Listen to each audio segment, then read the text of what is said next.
All right, so when we left off, we found out that Moon is actually going to be set free. Sanders has been proven a liar. He's all angry that Officer Pete's going to arrest him. But Mr. Wellington talks to the judge, and the judge is like, man, this system's broken. What do we do with a kid like Moon? And Wellington's like, actually, sir, I got that figured out. And if you remember at the very end of the chapter, he tells Moon that he actually has an uncle. He says, Your Honor, I got it worked out where Moon will go. I've located his uncle. He says he'll adopt him. Uncle? I said. Well, where's this uncle been while Wild Boy's raising Joe Kane all over central Alabama? Well, he's been in Mobile, Alabama, Your Honor. He didn't know anything of the situation. So Moon's got an uncle, which means that's his mom or dad's brother. And his uncle's willing to adopt Moon. So Moon actually does have a family. This whole time, Moon's been sweating and been worried about having nowhere to go. He's like, well, I might as well just go to jail. I don't have anywhere else to go. And it turns out he does have somewhere to go. He's got an uncle. Chapter 46, as we come to the end or near the end of the book. We dropped the judge off on the steps of the courthouse. All the reporters were gone, and the place seemed empty. He got out of his car, stretched his arm over his head like he had a long day. After a second, he turned around. Looks like we gave the press the slip. You two wait here a minute while I go get something. I climbed onto the front seat and began studying all the dashboard controls. Where'd you get this car? Well, this is the one I use when I'm trying to be fancy, Moon. Lots of lights and buttons. It wasn't long before the judge returned with my hats in his hand. He leaned into the window and dropped them under Mr. Wellington's lap. Moon, now you write me a letter and you let me know what it's like in Mobile. Okay. Wellington, he's under your care till his uncle comes for him. Thank you, Your Honor. Thank you for not wasting my time today. The judge stood up, tapped the top of the car, and then turned away. Neither of us said anything as we drove out of town. I found a button that made my seat lean back and another that made my window go down. I stretched out and I watched the tops of the tree go by and the clear blue sky beyond. It was good to know that Sanders was locked up and that Kit would be okay. It seemed like all of a sudden my mind was working easier and I felt better all over. What's my uncle look like? I finally asked. Well, you've seen the picture. I didn't pay attention to it then. Well, it's in that envelope under the seat if you want to see it again. I sat up and I reached under the seat and I pulled out a brown envelope. Where's Pap's personal box? Well, it's in the trunk with all your other stuff. How'd you get it all? What do you think I've been doing for these past 2 days? Mr. Gene over there at Pinson's not real eager to help you, you know. Did you get my rifle too? Well, that's still in Livingston Police Station, but I think I can get them to release it to me after the paperwork's complete. I leaned back and I dumped the contents of the envelope into my lap. Pap's watch and the money and the pictures were all there. The man in the photo was much shorter and skinnier than Pap, but had the same face in a more boyish version. He seemed excited and energetic. He looks like he's got a pee. Mr. Wellington smiled. Well, I imagine if he's related to you, he might have a little twitch in him. Mr. Wellington smiled. Do you know what he's like? I haven't met him, but I've talked to him on the phone, and he sounds like a nice man, Moon. What's he do? He's in the tree trimming business. I never heard of anybody doing that. Well, it's done all the time. Man can make a decent living at it. How'd you find him? Well, Mr. Wellington reached into his pocket and pulled out a penknife and gave it to me. Pry open the back of this watch. The back of it? That's right. I opened the knife and I inserted the tip of the blade into the small depression in the gear cover. It popped off and fell into my lap. I picked it up and I studied the writing on the inside. It said, Zundel's Jewelers. That's the name of a jewelry company in Mobile that I happen to know about. I called them and they told me the Blakes they knew. Eventually, I came across the right one. I folded the knife and I gave it to him. After I put the watch back together, I put everything in the envelope back again and looked out the window. Man, I ought to whoop Hal good for doing what he did today. Well, I told him he didn't have to come. Once I got your Pap's rifle from him, I said we already had enough evidence. However, he said it's what he wanted to do. He said that his time was up anyway, and that you'd had a rough go with the world. He wanted to do it all so he could get Sanders off his back. I looked at Mr. Wellington. I haven't had it so bad. Kit's the one that's had it bad. I got to stop here for a second. Again, this is one of my favorite parts of the book and the writing in this book, because you take somebody like Hal, who's the bad guy, right, early on in the story. He's the protagonist. He's the bully that's like after Moon, and he fights with Moon and eventually gets kicked out, has to sleep outside. But then Hal, throughout the story, actually comes back around, and him and Moon are like good buddies now. They're friends. And Hal's the one that comes at the end of the book and saves the day, right? Like he's got the dogs with him. He turns himself in. He does it because he feels bad for Moon. He's showing some empathy there. And he's like, man, Moon's had it pretty bad. My time's up. I'm gonna do what I gotta do. And I love that Wat Key takes a character and kind of flips it around on you. Like you don't see that in a lot of books. So I love when authors are able to do that. I haven't had it so bad. Kit's the one that's had it bad. Mr. Wellington nodded. I pulled my legs up and put my feet on the glove box. Well, Hal ought not have done that. He could have head out for a while longer. Well, it'll be a couple days before they get around to taking him to Hellenweiler. I'll drive you to go see both of your friends tomorrow. I nodded. Good. I was wanting to do that. How long have I got? Well, it'll be a few days before the paperwork's done. You're still property of the state, technically. Then I go to Mobile? That's right. You ever been there before? Sure, plenty of times. What's it like? Well, it's a nice place to live. You got Mobile Bay and the Gulf of Mexico out front. Stays warm most of the year. Got some forest? Yes, it's got plenty of forest. Got a lot of people? Yeah, more than Tuscaloosa. Oh, that's a lot. I never seen more than that. Mr. Wellington reached over and patted my leg. I looked at the hand and realized it was the first time a grown person had touched me with kindness since Pap. You'll like it, he said. I stayed at Mr. Wellington's guest room again. I got up around midnight, took a picture from the envelope, and I studied my uncle's face under the lamp. Somewhere in the back of my mind, little black and white images of him flipped around. I thought I saw him standing beside a church. I thought I saw his face hovering over my own and smiling at me. As soon as I tried to hold on to one of those images, though, it fell away and left me with only the face in the photo. And then a strange thought came to me.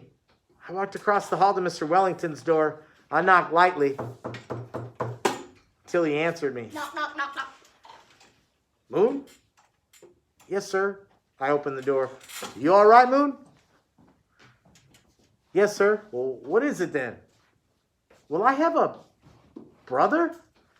He sat up in his bed in the dark. He rubbed his eyes. Yes, he said.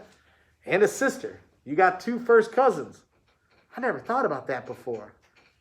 Try to get some sleep, Moon. You'll have plenty of time to think about it later. Chapter 47. So what did Moon just find out? Yeah, brother and sister.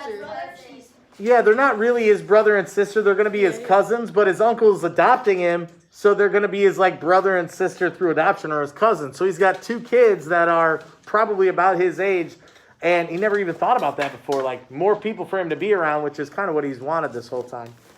Chapter 47. Mr. Wellington took me to see my friends the next morning.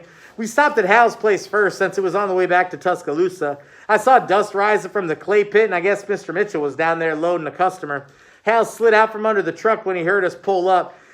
He stood and slapped his hands against his jeans, leaving greasy finger swipes. Mr. Wellington stayed in his cab of his own truck while I got out and went to meet Hal. Hey, what are you doing here? He said. Well, I'm property of the state for a few more days. But then you going to Mobile? That's right. Yeah, your lawyer told me about your uncle. Yeah, I got one, all right. A little one that climbs trees. He smiled. Are you going to whip up on him? I shook my head. No, I'm not going to whip up on him. I gave that lawyer your rifle. He said it might help. I don't guess you want that crappy wheelbarrow back. Nah, I don't need it anymore. That's good. Hey, you didn't have to come out there with the dogs like that, you know. I know. You still got them? Well, Sanders' mom will come and got the wiener dog. Daddy said he'll keep the bloodhounds for company if nobody comes for him. They'll probably line in the shade down by the shop. Sanders won't be coming, I said. He in jail? Yeah. Good, that's where he needs to be. We walked over to the truck. Hal opened the door and got into the driver's seat. Hey, I got me some holes drilled in the muffler. Listen to her. He cranked up the engine and began popping and snapping small explosions from the rear. He grinned at me. I like it, I said. Hey, you want to go tell Daddy bye? Yeah. All right, get in. We're going to go see Mr. Mitchell. I called out to Mr. Wellington. He waved to me and that it was okay, and I climbed into the passenger side of Hal's truck. I held onto the dashboard, and when Hal straightened out his leg, we fishtailed out of the yard and down the hill toward the clay pit. When we passed the shop, the bloodhounds bolted out of the shade and fell in beside us. A dump truck pulled away from the front end loader just as we skidded to a stop. When the dust cleared, Mr. Mitchell was squinting at us from his driver's chair. He finally recognized me sitting beside Hal, and he shook his head. He shut off the loader and climbed down while Hal and I got out and walked to meet him. I should have known it was you who got him all wound out, Moon. He's going to Mobile, Daddy. Mr. Mitchell put his arm around Hal's shoulder and pulled him in close. Hal didn't complain this time. Hey, I heard about your uncle, Moon, Mr. Mitchell said. He's going to let me live with him. Mr. Mitchell smiled. You going to get all fancy on us with a real house and grass and cars with all the windows? I don't know anything about that. Well, we're going to miss you, Moon. He squeezed Hal against him, especially this fellow. Hal glanced away and didn't say anything. I had the most fun I ever had here, I said. I want to come back sometime. Maybe we can work some more on that truck. Daddy says they'll keep it waiting for me till I get out, Hal said. You'll have to come get me in Mobile and take me riding. I might have my own truck by then. Maybe we could race. Jeez, Mr. Mitchell said. What? You? With a truck? Racing? I smiled and looked at the ground. Thanks for letting me stay with you, I said. Mr. Mitchell patted me on the shoulder. Anytime, son. You get in touch with me if you ever need anything. Hal and I drove out of the clay pit. He went slow this time, and I realized how much I'd missed the place. I figured Hal would miss it more. Ain't gonna be so much fun without you around here anyway, Hal said, like he knew what I was thinking. I might as well let him take me off for a few more years. I won't be so bad. Daddy's pretty pissed off about it. We'll let him come visit you in his truck. That'll make you feel better. Yeah, you'll be all right, Hal. Hal started to say something but didn't. I know, he said. We pulled up to Mr. Wellington's truck and stopped. He was still waiting patiently. Hal got out and I met him at the tailgate. I lifted my hand to wave. Well, I guess I better go now. I guess you better. You gonna go see Kit? I'm going there right now. Well, you tell him I said hey. And tell him I'm gonna whip his little ass if he doesn't take his medicine. I smiled. Okay, I will. So what's happening to Moon? Where's he headed? Or sorry, not Moon. What's happening to Hal? Where's Hal headed? Caitlin, go ahead. Back to where he came from. Yeah, he's going to head back to Pinson, eventually end up in Hellenweiler. The book Dirt Road Home, which is a second book, kind of follows Alabama Moon, is all about Hal going to Hellenweiler, and it's awesome. I don't want to say it's as good as Alabama Moon, because I love this book, but it's still really good, especially if you like Hal as the character. All right, so now where's Moon headed? He's headed to the hospital. Yeah, he's going to go to the hospital, go visit Kit. Hopefully bust him out of there, get him his hat. Mr. Wellington let me out at the entrance to the hospital, and I walked into the lobby holding Kit's deerskin hat. This time, I waved to the woman at the front desk, and she lowered her head and looked over her glasses at me. I rode the elevator to the 4th floor. I walked down the hall to Kit's room. I knocked on the door, and I waited. After there was no answer, I opened the door. The room was clean, and the bed was made, and Kit was gone. I walked back to the nurse's station, and I stopped in front of the attendant. Hey, did Kit leave? She eyed me for a few seconds like she was trying to remember who I was. Finally, she asked me if I was related to him. I'm his best friend, I said. I held up the hat. I brought him this. She didn't look at the hat. Are your parents with you? No, I don't have any parents. Well, who are you here with? Mr. Wellington, where's Kit? He's in the intensive care unit. Only immediate family members are allowed in there. What's an intensive care unit? It's where people who are really sick go. My ears began to buzz with panic, but he's better. I just saw him a few days ago. The nurse looked around and then back down at me. Well, he's had a relapse. He's become very sick again. Where's his room? No visitors are allowed in the intensive care unit. I can't see him? The nurse shook her head. I'm sorry, but he doesn't like to be alone, I yelled. The nurse stood and leaned over the counter at me. I think you need to go find the person who brought you here. I sat on the floor and I crossed my arms. I'm not leaving. I'm not leaving until I see him. The nurse picked up the phone and watched me as she dialed. Security, she said, I've got a young boy up here without a guardian and he's giving me trouble. Yes? I don't know. Okay, and she hung up the phone and sat down. I'll whip up on anybody that tries to take me out of here before I see Kit. When the security officer arrived, he bent down to grab me. I sprang into action, and I rolled over and clamped onto a metal pole. He followed and began to pry my arms loose. I was just about to punch him between the legs when I heard Mr. Wellington behind us. Hey, he said, that's enough. I can handle him. The security officer stood, stepped away, and took a deep breath. Thank you, Mr. Wellington said. I can take it from here. Moon? Moon. I hugged the pole tighter. I didn't answer. Mr. Wellington knelt down and put his hand on my shoulder. As soon as he touched me, I began to cry. I just saw him a few days ago. There's nothing more we can do here, Moon. Doctors will take care of Kit. I don't trust anybody. Leave me alone. Sir, the nurse said. May I speak with you privately? I saw Mr. Wellington step away with the nurse. I hugged the pole and I fought off my tears, still keeping the shoes of the security officer where I could see him. After a few minutes, Mr. Wellington and the nurse returned. Moon, he said. Kit's in very serious condition. There's a chance you might not see him again. I didn't answer him. I'm not leaving him. He doesn't want to be alone. Mr. Wellington stared down at me without speaking for several seconds. Finally, he turned to the nurse and said, I can tell you it's going to take more than one security officer to get him out of here. Can he stay for the night? Not right there. Well, he'll stay in the waiting area. Fine with me, the nurse said, just as long as he doesn't cause any trouble. There were no windows or clocks in the waiting room down the hall, so there was no way for me to tell how long I was there. I didn't sleep, but I just stared at a picture of a flower garden that hung up on the wall over a telephone. People moved in and out of the room, some crying and some without any expression, all talking in whispers, but none of them talked to me. Mr. Wellington had said that he would come back, but I didn't care. At some point, a nurse came into the room, asked me if I needed anything, and I shook my head.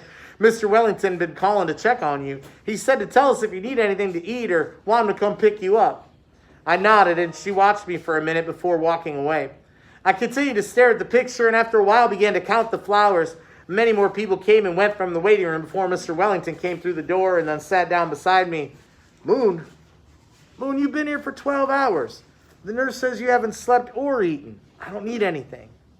I can get you something to eat. I just want to see Kit. Well, I checked with the doctor, and they don't have anything to tell me yet. He's still in the ICU. Why won't they let me see him? I just want to give him his hat. Well, even if they did let you in, he would know that you're there. He wouldn't know that you're there. He's unconscious, Moon. He'd know. Mr. Wellington sighed. So you want to stay here? I nodded. Very well. I'm leaving money at the nurse's station in case you want to buy something to eat. I counted the flowers in the picture over and over until my eyes were stinging. More visitors moved in and out of the room and sat on either side of the chair I was in. Eventually, I fell asleep. I dreamed of the shelter again in the stage 2 box. This time, Bigfoots weren't trying to get in, but I could hear them howling like wolves in every direction. It seemed that they had taken over the world, and I was the last human alive, hidden from them in the safest part of our shelter. And then I heard Kit yelling for me from somewhere outside. Moon, he screamed. Moon, let me in.